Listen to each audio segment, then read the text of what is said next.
We're on. Good morning. Luke Barnesmoore from Vancouver. How is the weather out there? Can you not hear me right now? No, I can't. Can you hear me now? Yes. All right. How's the weather out there? What's happening? It's cold.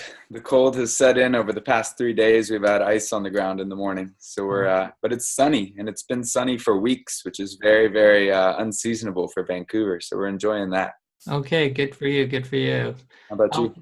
Well, it's pretty good weather. We've had a Chinook come through, which is the great thing in Western Canada, especially Alberta. We get these Chinooks. So I know some point you're going to come out and visit me, I think in perhaps a winter time, but if we get lots of Chinooks, you'll be fine. Yeah. You're from San Francisco, are you? Yeah, I'm from California. I haven't quite gotten used to this Canadian winter weather yet. Right. Well, we'll introduce you as a little bit in the bottom of the links rather than spend a lot of time in the video, Luke, doing the full introductions. But if you could just kind of guide me and guide our audience of how did you kind of connect with me, that channel, and why it's important to you. Well, I moved back to Vancouver in about the October of 2016. So right before Donald Trump entered into office. That'll always be my time marker for that move back here. And I was working on some issues of worldview, ontology, epistemology. How does cosmology articulate ontology, and how does ontology give rise to our potentials for epistemology? And Dr. Flores had started reading some of my work, and he had been sharing it with some of his students. And he and I were in discussion, and he sent me a paper that you two wrote about fear. And so I got onto the track of looking at my own experiences of fear and the way that fear was influencing my own life. Had an interesting go of it through the years. So that trauma is, as much a part of my life as anyone else who lives in this world. So yeah, it was beautiful, and I was really inspired by what I read from you, and we've had some really warm and engaged conversations since then. So I'm really looking forward to continuing pursuing this topic. Yeah, okay, great. Thanks. So I had a really strange question just to start our conversation. Again, not trying to create an interview here. We don't want anything too polished. That's what I want with Fear Talks. Mm-hmm. But let's just frame this particular talk in you and I get to talk about anything we want around this notion of fear and fearlessness in a space that we're creating that just may not be available too easily out in the world. Does this feel new to you, just even me saying that, just being in this encounter? How would you respond to that? I think that I've had a really fortunate experience with my academic work of working with people who have seen my work as being kind of an exception to the rule. And so I've often had the latitude with my graduate advisor in particular to run the gambit of questions. That I often have people come up to me and say, "Oh, you're in the academy. You can't ask the questions that you want to, can you?" And I say, "Well, actually, I can't remember the last time that my supervisor said, 'Oh, you're pushing it too far,' or 'Oh, that's too big of a,' that's one of the main refrains in the department that I'm in, is that's too big of a question. You need to focus in on something that's very minuscule and in a sense trivial, because it doesn't speak to the broader questions that are at play." So I had my comprehensive exam oral defense about 2 weeks ago, and I was sitting in there, and they pretty much said, "What you've written is so wonderful that we don't have any examination questions. We want to talk more about some of these ideas. We're interested in particularly how do you then exist within the university system with these viewpoints?" And my answer was, I get to work with you guys. I get to work with a group of people who don't impose that hierarchical order on me. So I'm maybe it's not super novel to me, but I feel very blessed to get to work with people like you and people like Elvin and Wayne and Simon who are open to that kind of an open inquiry, who aren't trying to pull on my sprouts to help me grow, is the story. Would go. And what about in the sort of public world outside of academia, or even in your relationships, personal relationships? Do you feel like there's space to have these conversations, or are you still kind of emerging into how to have those? Yeah, I mean, I must say that I kind of avoid your average public spaces. Most of my time that's not spent working is spent over at the Indigenous Health Research and Education Gardens here at UBC. So I'm preparing ceremonial tobacco most of the time. I'm in a space most of the time when I'm working not on academic stuff, where this is part and parcel of the way that we're trying to learn. It's all about land-based pedagogies in that space. So it's all about having the openness to allow the land to speak to you and allow the land to speak through you.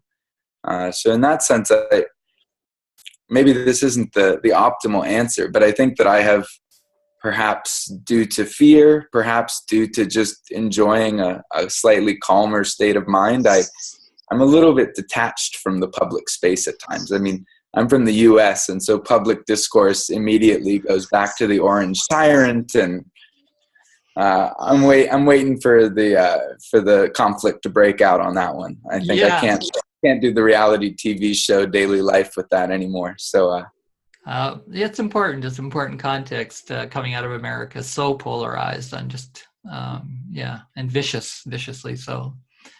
Yeah, and fear-based. So production of fear. Pretty actively. Yeah, big time. So just as I certainly remember being told as a PhD student, and I went in much later, my mid-40s, and I was taking on the culture of fear as my topic. Wanted to kind of investigate that in just the largest kind of transdisciplinary way, not focus on just the psychology and education part or sociology only.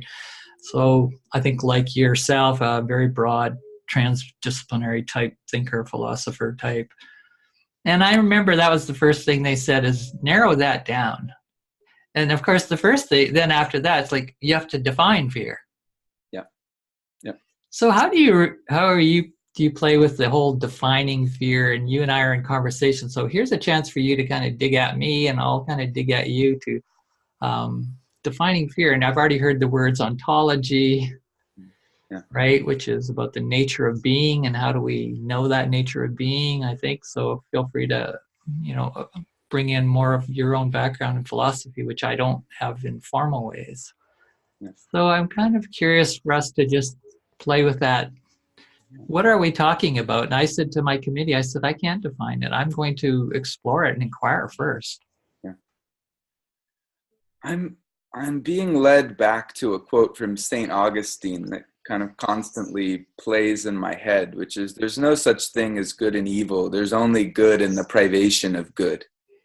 And this is an exceptionally important notion because it implies that there's no eternal balance between good and evil. Good and evil don't form a binary balance, a floating balance, as Four Arrows might say.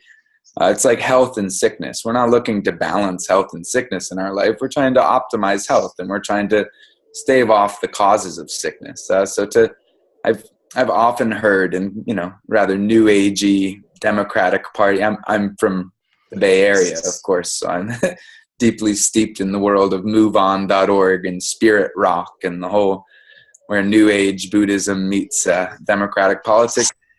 And there's often a kind of a political stagnancy that comes out of this reading of a balance between good and evil. I've even met people who say we shouldn't engage in politics at all because the world is already in balance. I find that to just be an excuse for maybe a lukewarm approach to political topics. But I think bringing this to the notion of fear, for me, I experience fear similarly as a bit of a void. It's a void of courage. It's a void of assurance, and void, death. These things aren't unnatural. Yeah. But it is to say that fear is not inherently something that we need to balance with everything else. It's something that arises when it arises, like sickness, and it's something that we engage with. And sickness gives us clues about stuff.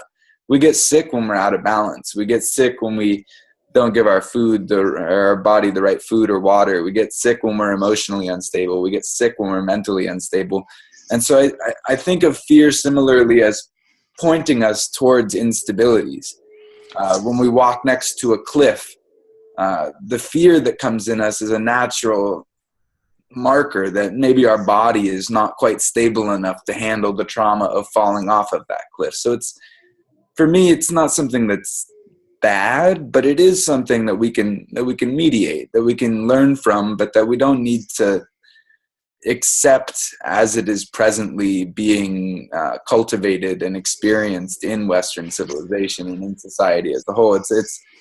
We're trying to balance sickness and health. We're trying to balance fear and courage in a way that, rises from conceptions of human nature as evil, and therefore, because human nature is evil, we need punishment and fear of punishment to make people good. And then you get into security studies or legal studies or these kind of Western paradigms of understanding how we can become good.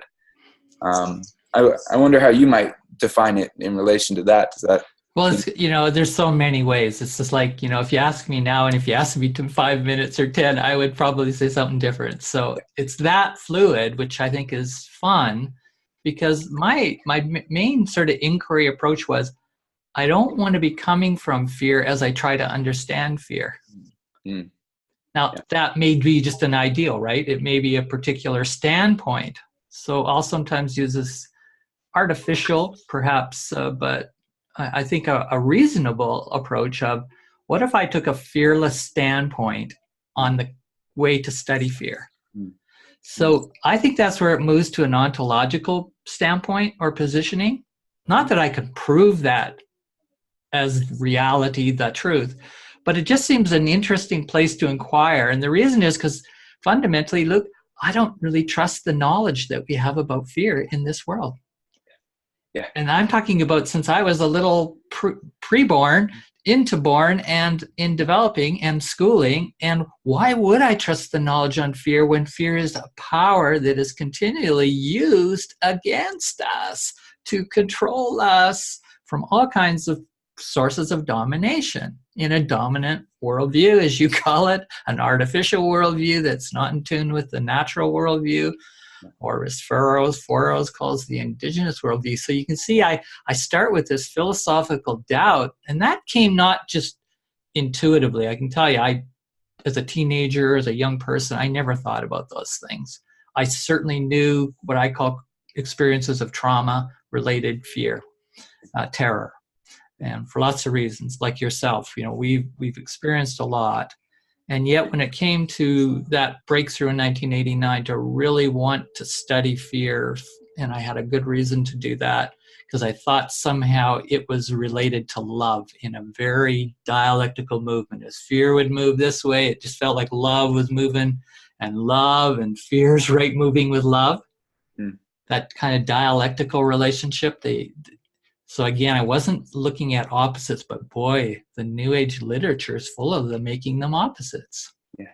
And in many of the traditions, right, going back into Hinduism and so on, you read that and I go, wow, it seems to be pretty universal. People want to put them in that bipolar kind of frame. And then I said, but there's something more fluid and dynamic. So I started with the fearless standpoint, which is connected to the fearlessness paradigm.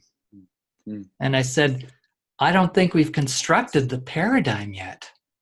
You see, you probably may relate to this. You're trying to start a paradigm to enter a very critical discourse into a topic subject area. Yeah. And that paradigm hasn't actually had a chance to be fully constructed. And at least I'm speaking the Western world, where I grew up and where I was educated and what I look at in my literature. Isn't it an interesting dilemma?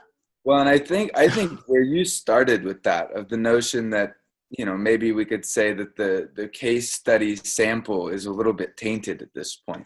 I think of our studies of psychology, and I think of the forest and all of the pine cones that fall and all of the seeds that are in each of those pine cones. How many of those seeds actually grow to be a mature seed? It's into a mature tree. It's a very minuscule percentage. And what if human consciousness has a similar quality to it? It would mean that the teleological imperatives of the evolution of consciousness are to be found in those few adepts who attain to the higher heights of consciousness. And so if we're studying mass statistical trends in human psychology, we're only studying the seeds. There's a philosopher called Jacob Needleman who I studied with at San Francisco State, and he talks about acornology and the notion of this group of people who study the acorn and they study its genetic code and they think it's really beautiful. And so they actually end up genetically modifying the living trees so that the acorns don't break anymore, so they can use them in jewelry, never knowing that the acorns are what grows into the tree. And so I wonder, maybe we go through Foucault and this distinction that he raises between transcendental subjectivities and historically manufactured subjectivity. I wouldn't go to the point of saying that there is no transcendental subjectivity, but I think that hierarchically manufactured historical subjectivities beget a privation of our transcendental subjectivity. And so whether we have a transcendental subjectivity or not, the way that subjectivity is being constructed through these fear matrices is causing us to express our nature in a way that is very deprived of the actual nature. And so then where do we go? If we want to understand a healthy expression of fear, if we want to understand the natural way of being fearful, how could we ever use contemporary human culture where all these artificial structures have been built to pervert the way that we experience and express fear? How can that be a data set that would get us to these deeper ontological questions of the nature of fear? Right. So we're obviously having to work with the paradigm of how we go about this. We have to be very critical and develop a literacy around, those very paradigms of practices, right, that lead to certain knowledge formations, power formations. And then at the same time, I think we have to be incredibly experimental. So I enjoyed talking with you right from the beginning because you said, well, I kind of identify as an artist, right? And I went, oh, great. And, and then I sent you those diagrams at one point, which were these just colored pencil drawings. And I said, I think there's something about understanding the nature of culturally modified fear, right? Playing off the notion of culturally modified organisms, culturally modified seeds. Yep. And so I was thinking, yeah, it's like that came to me in 1985, that diagram with those qualities, right? And how they probably move from a natural organic flow in that D quadrant. And I'll put a link for other people, they can check this, and then moving to this very monocultural border boundary, which, looks just like our crop fields. It looks like our clear-cut forest. And then you go, yeah, but that's in you too. That template, right, for that A has been implanted in you. Yeah. Right? So we've got this conflict. So how do you think about and deal with this conflict because I always sort of say is don't even try to look at fear unless you're looking at conflict. Yeah. It's an interesting question. I mean, part of my process is just observing myself and trying to see when that A diagram is coming out and expressing itself, and when I'm pushing towards that unity and regularity because I've learned to take comfort in that. That's a big red flag for me. I try and, especially with taking care of my daughter. Right. Sometimes the markers are everywhere. And there's part of my brain, maybe not my brain as much as my partner's brain, that says, that needs to be orderly. And then she's drawing, she's creating, and the way that she creates, it's squiggles and it's lines and right. It's not unitary and regular. So I think my daughter is probably my best teacher on this front of confronting that conflict is seeing how she expresses herself. And there's order. She can speak, she can think, but it's not unitary and regular. It's different and irregular and changing and always, she's 2.5, so she's evolving very quickly right now. It's changing every day. Nice. Yeah, I think of her as the best medicine that I ever made. Yeah, and so great that you can use that as a mirror for yourself. And I highly agree. I've had 2 daughters and did the same thing. And I remember giving them that little A-D test when they were like 4 and 6. I asked them some questions about them and which they valued. And I remember they totally valued that organic D model, like over the other choices. And yet, as I watched them grow older, that started to fit the conformity.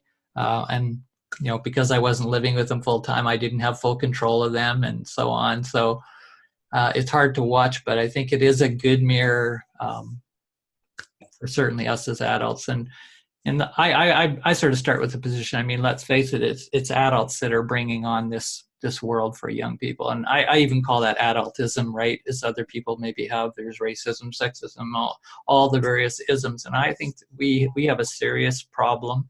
I said it in my dissertation. I said fearism Mm-hmm. and adultism go together. Mm. Yeah. And I'm talking about the kind of the toxic form, the socially constructed, historical, traumatized form that's pervading so much of how we move to organize the world. And what I love, as we're bringing this slowly to a close, is your ontological research on, we just finished writing some stuff on the problem of fear of the eternal. Mm-hmm. Mm-hmm. And you had some really powerful notions there, I think, about this aesthetics, and what would be more the aesthetics, if you can just contrast for us now, the aesthetics of the eternal and the aesthetics of a fear of the eternal? Because in some ways you really parted those nicely, which I think fits those diagrams I actually did pretty nicely. It's an interesting question. I mean, the first thing that I think of immediately is the notion that you can't look upon the face of God. Even in experiences that I've had beyond the kind of dimensional quality that we're used to in passing time in physical space, often beings that are more cultivated, their face is too bright to see. It shines with a light that you can't really look directly into it. So I wonder if the aesthetics of the eternal, in a certain sense, are maybe beyond what we can even begin to comprehend as aesthetics, as these embodied human beings. I think that's the first place my brain is drawn. Maybe it's not my brain being drawn anywhere, but so it's aesthetic. The whole idea of aesthetics is troublesome, in a certain sense. But I think if we turn to, say, the forest, for me, the aesthetics of the eternal is the difference in irregularity in expression of form. You have these eternal forms, what we often might think of as, say, like geometrical forms. The geometrical forms that we see in nature, that when the river winds, if you take the average of all the bends, it tends to be about 3.14. If you look, there are places where if you look, you find all of this geometry that underlies, but in each particular manifestation, there's difference in irregularity. And so it's that floating bound, the Taoists talk about opening the mysterious past so that you can see from both the infinite and the finite perspectives without either interfering with the other. It's the ability to see those forms in nature, but also to be able to appreciate that the reason that everything is so beautiful in this world is that form expresses it differently in relation to environment. I think of Foucault's notion of, he draws from Paracelsus on knowledge of resemblance. And there's the resemblance of convenience that comes out of shared environments of manifestation. There's the resemblance of emulation that comes from manifesting the same form but in different environments. And then there's analogy. And by coming to understand a certain environment of manifestation and how it influences different forms manifestation, you can start to get to that essence of environment. Through knowledge of resemblance, if you look at the same form manifest, say, in my veins or in the rivers or in the trees, the same branching and meandering pattern, you can start to then analogize the essence of the form itself. And then the final model of knowing is knowledge of sympathy or antipathy. And this is where I think virtue comes in.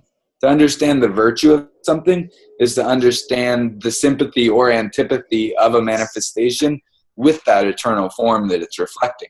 And so the more sympathetic with the essence of the form a manifestation is, the more virtuous it is. But sympathy isn't this linear, this one's better than this one's better than this one. It's all contingent upon contextual environment. And so you can have all these different plateaus of perfection. Maybe I'm getting a little bit rambly, but this is kind of how I think about aesthetics. And if I was even to just say, well, if we just took the concept of fear, through all those different varieties of contextual environmental conditions. That's why I sort of put fear with these little marks on often, you'll see in my writing. Yeah. It was a strategy. I said, how do you take a concept like fear, and even at the phenomenological level, but even if you say phenomenological, you go, in what environment? Under what conditions? Under what developmental consciousness has that person who's giving you that phenomenon, reflecting that phenomenon, what developmental levels are they at, from here to God consciousness? Well, sorry, that is not one term. That is not uniform. So that's why that deconstructive, reconstructive on the fear concept, which most people, when they read my work, they just can't get that. And I think what you've maybe said is just keep it, it's related to environments. It's an environmental concept. So even I'll throw in that word ecology of fear. It's not my own term. Mike Davis, I think, from your neck of the woods, wrote that wonderful book on cities, right? The Ecology of Fear of Los Angeles and so on. And he was just starting that concept, but there's now other people coming on that from biology, and then I'm using it in a transdisciplinary way, not in even, I think, beyond those folks. So I think we're talking about ecology of fear and ecology of fearlessness, that fearlessness is equally that complex, right? Because I often say we're kind of, working with this fear realm, and in some level, because it's so toxified, we're saying, hey, that's not good enough for a living system. Sorry. We actually don't want to, make that some nice, absolute formal binary, and if we didn't have fear, we wouldn't know love. Stuff like that. Just, are you kidding me? We have to really dissect what you mean by fear. So I kind of put fearlessness between, in a kind of flowing relationship that helps knit in a way. It creates a connection between fear and love. I think that's a useful paradigm. I don't say it's the best. And so that's where fearlessness lies. And I know you used to ask me, oh, when does this fearlessness engage? Like, how does it engage? And I think we're still working on that. And hopefully, as you and I write and think about this, but does that make some sense to you, that really fearlessness is kind of the process or the avenue of mediation? It takes in all those multiple factors that I just mentioned. And then there's some sort of telos toward what we could call love, if we want. And I might say that there's, the eternal Tao cannot be spoken. There are multiple ways to fearlessness. I think of two, there's the fearlessness that I attain through like quiet and contemplation. And then there's the fearlessness that I attain in more of like a very pure state of action. Defending your daughter.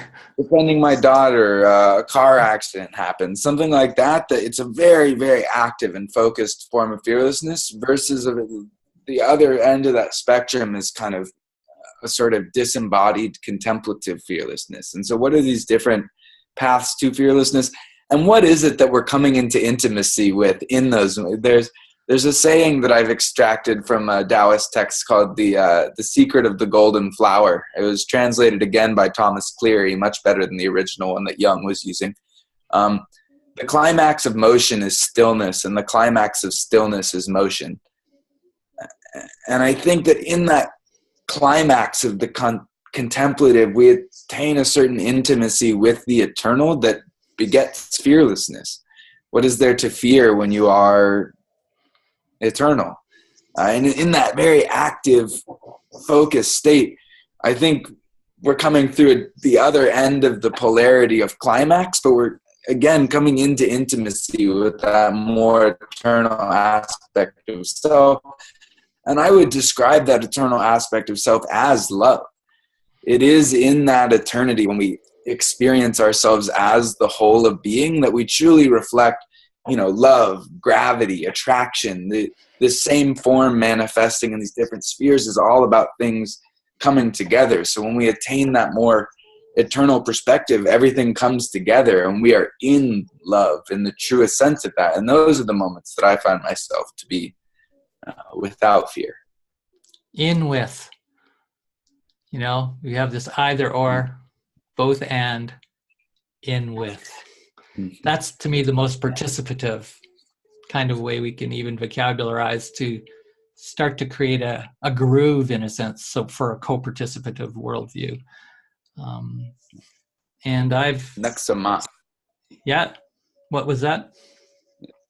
There's a term from the Musqueam people whose territory I'm sitting on right now, and it's Yeah. Naksamat. It means we are one. And I think that kind of, we, collective, are one. It's respecting both the unity and the difference without either one interfering with the other. It all seems to come back to the same place when it's not about domination. Yeah, and co-evolving. Right, we're in that oneness, in a sense, of the constant co-evolving, co-arising from different locations of knowing and participating. And so thank you very much for our little engagement. I'm going to just have us close off with this weird question I have. What's it like reading my work? And I'm going to say, what's it like for me reading your work? So let me start if you're okay with that. Yeah. So what's it like for me reading your work? I'm going to just dive in there. It's a wonderful windstorm. In a way, it's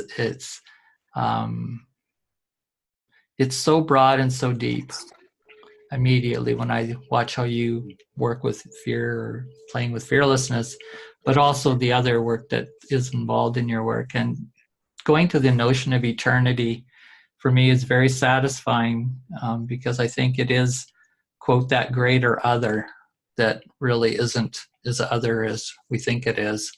And I appreciate that you've kept your work revolving around that notion of eternity, and you also use the infinity and nothingness, which are really troublesome concepts for Western people for the most part. So because you have used this Eastern integration, and yet I really appreciate it, it doesn't come across new agey to me or trying to be spiritual. I really like, there's a philosophical edge of, I think, a real groundedness, or whatever. I can't even call it groundedness. It's because it's not groundedness. If there's groundedness, it's grounded like this, in the lower and the higher worlds and the middle worlds. So even groundedness doesn't feel, maybe it's the ground of beingness. I'm just exploring that, of why I like your large formation of thought. Thank you. I think of it as, we talk about groundedness, but then the waters evaporate up off of the grounds into these big abstracted clouds, and that allows the water to fall on all of these different contexts, on all these different grounds. Right.